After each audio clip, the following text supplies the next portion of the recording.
Buenas noches, mi nombre es Merly Tatiana Campo Guevara y a continuación vengo a presentar la posttarea. Esto es una breve explicación de algoritmos, estructuras condicionales, ciclos y funciones en Python.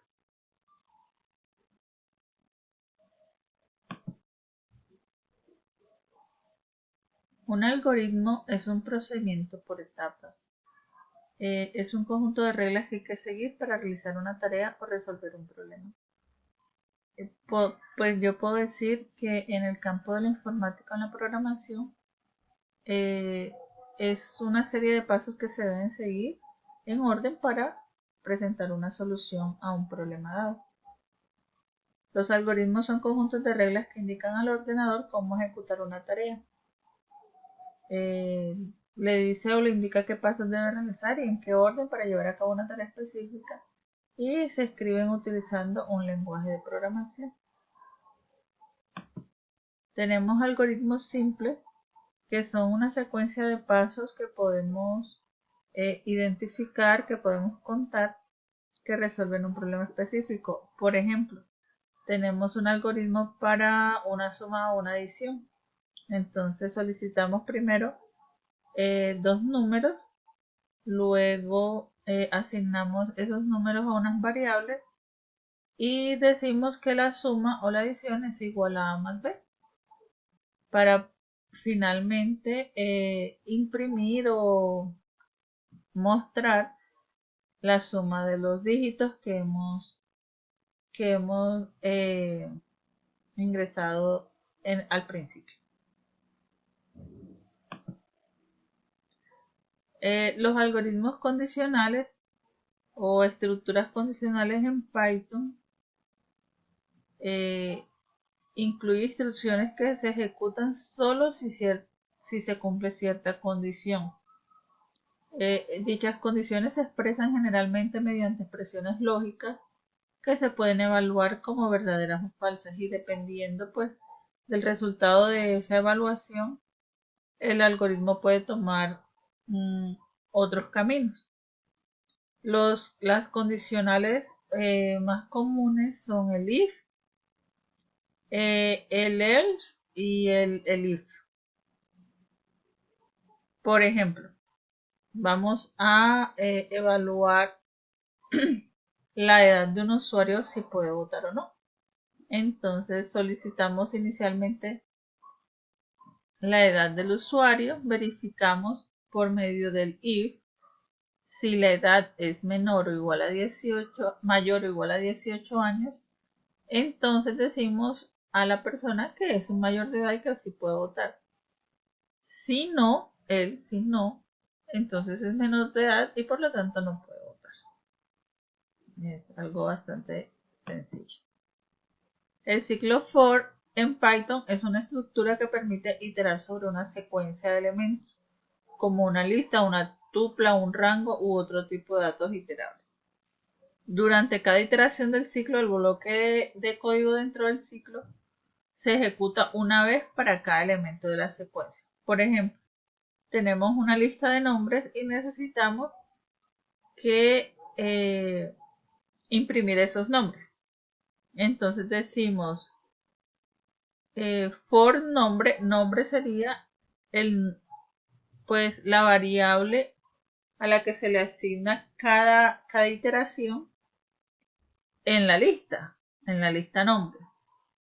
Y finalmente el programa nos va a imprimir los nombres que están dentro de la lista. Cuando se termina de iterar en cada nombre y de imprimir cada nombre, ya el ciclo termina. El ciclo while, que es un ciclo en Python que se repite mientras una condición específica sea verdadera. Es muy útil cuando no sabemos cuántas veces necesitamos iterar, pero sabemos que la iteración debe continuar mientras una condición sea cierta, es decir, mientras se esté dando una condición verdadera o falsa. Por ejemplo, vamos a en un ¿qué? un programa, un algoritmo para leer el número límite desde el usuario. Entonces, por ejemplo, colocamos el límite es un 15, digamos, 15 veces es el límite. Iniciamos la variable contador en 1 y mientras el contador sea menor o igual al límite, pues se va a imprimir. Cuando ya ese contador supere ese límite 15, pues ya el ciclo no va a continuar. Llega hasta ahí. Las listas y tuplas son tipos de estructuras de datos en Python que se utilizan para almacenar colecciones ordenadas de elementos, es decir, información. La principal diferencia radica en que las listas son mutables o podemos cambiarlas después de creadas dentro del código. En cambio, las tuplas no se pueden cambiar después de su creación. Tenemos, por ejemplo, una lista de frutas: manzana, naranja y plátano. Para acceder a la lista, simplemente colocamos imprimir lista frutas en la posición 0, que sería el primer elemento de la lista.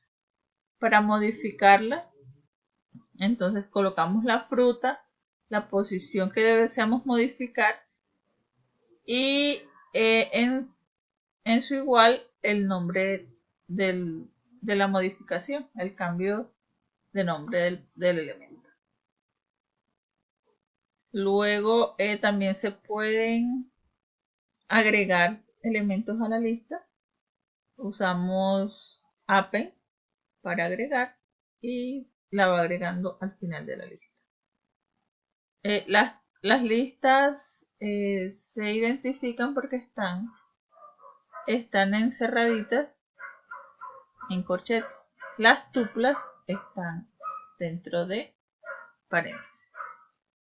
También podemos ver en los elementos de las tuplas prácticamente de la manera en que vemos el de las listas. Sin embargo, las tuplas, pues, como se dijo anteriormente, no las podemos modificar. Y por último, las funciones, que son bloques de códigos reutilizables que realizan una tarea específica. Pueden aceptar datos de entrada llamados argumentos o parámetros y realizar operaciones en esos datos y devolver un resultado opcionalmente. Una función se define utilizando la palabra clave def seguida del nombre de la función y paréntesis que pueden contener los parámetros de entrada. El cuerpo de la función contiene el código que se ejecuta cuando la función sea llamada y la función puede devolver un resultado utilizando la palabra clave return.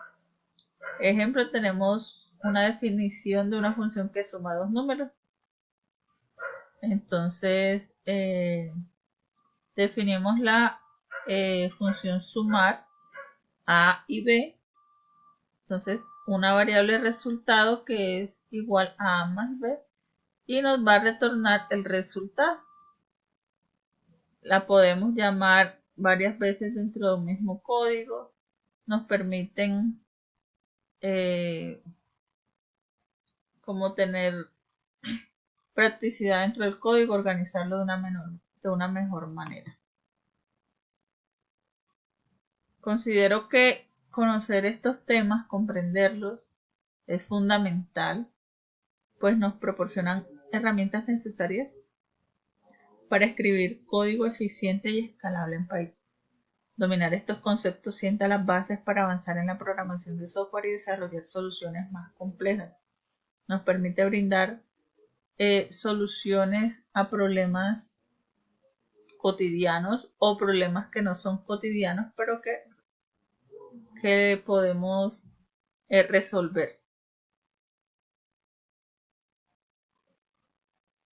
Teniendo en cuenta pues todas estas estructuras de control, los ciclos, la manera en cómo guardamos la información dentro del programa, pues nos ayudan de muchas maneras. Bibliografías. y muchas gracias.